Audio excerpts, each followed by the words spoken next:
Hello, Man in Gray here with another Man in Gray book review. Today we have another in my series of book reviews of Halloween-related books you may enjoy reading before Halloween. Today we have not one, not two, but three little books, all from the Penguin Little Black Classic series. Now, this was a series of little short paperback books. Most of them are 55 to 65 pages long.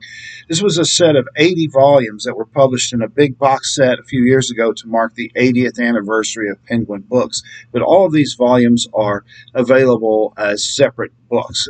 Usually, the last time I checked, they were around $5 to $7. So they're cheap little paperbacks. And each one is an extract of a longer work that was most of which were written in the 19th century. And today we have three books from the Victorian era that all have some kind of spooky element to them.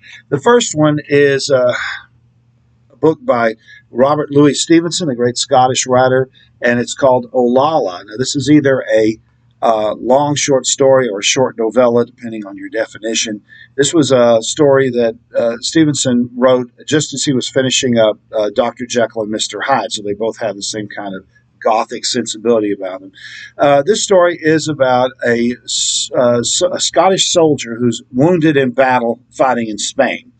And after he's spent some time in the army hospital, the doctor sends him to live with an old farm family out in the middle of nowhere to finish recovering. But he warns the soldier not to get involved with the family. Just go there, recover, but don't get involved with them. But he meets the daughter, the Olalla of the title, and she's incredibly beautiful, and he instantly falls in love with her.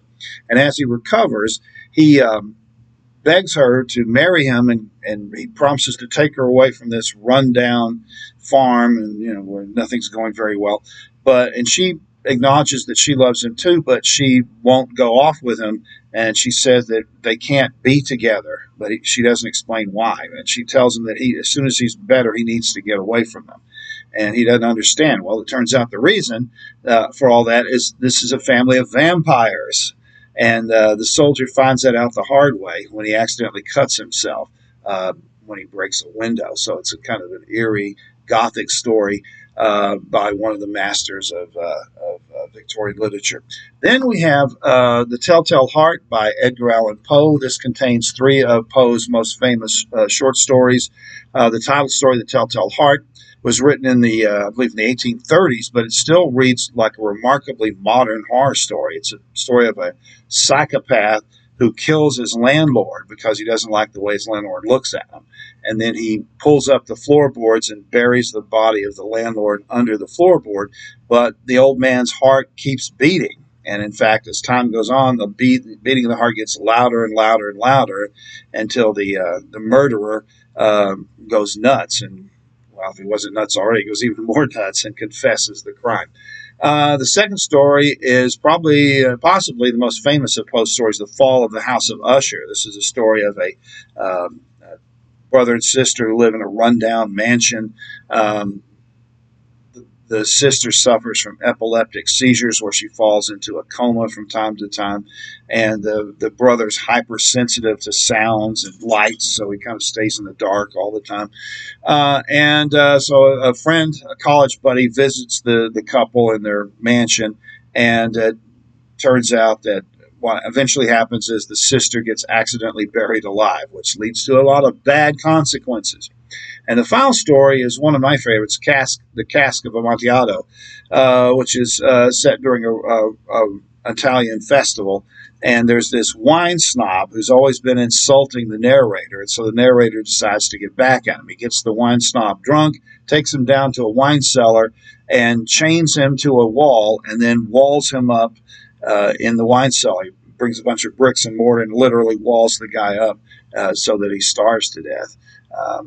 It's kind of harsh, but, wine snobs kind of deserve what they get.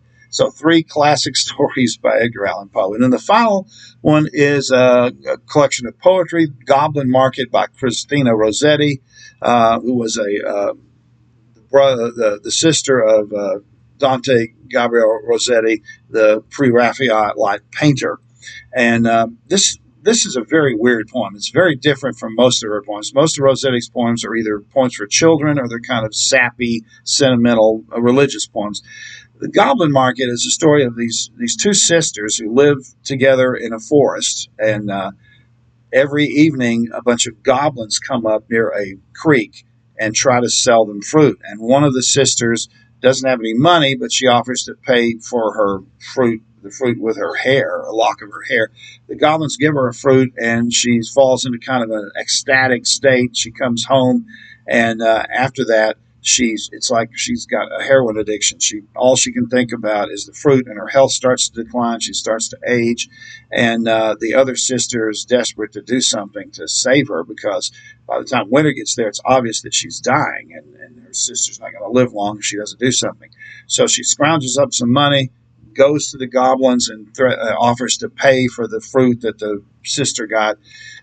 And they are upset when she won't eat it, so they take their fruit and try to force it down her throat, but she keeps her lips tightly closed, and they just smash the fruit against her body.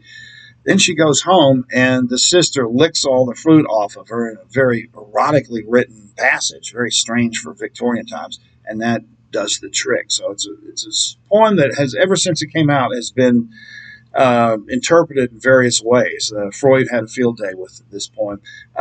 Some people see it as a feminist argument. Others are, there's all kinds of different interpretations. It's a very, very strange poem, but very powerfully written. So 3 stories, 3 books. All these are very short. Like I said, they're usually between 55 and 65 pages. So they can all be read in one sitting. So these are 3 stories from the Penguin Little Black Classics series, all with some kind of Halloween theme. So we have Robert Louis Stevenson's Gothic story, Olalla. And we have Edgar Allan Poe, 3 of his short stories, horror short stories, and then The Goblin Market, a long narrative poem by Christina Rossetti. So that's it. Thanks for watching. I'll see you again next time.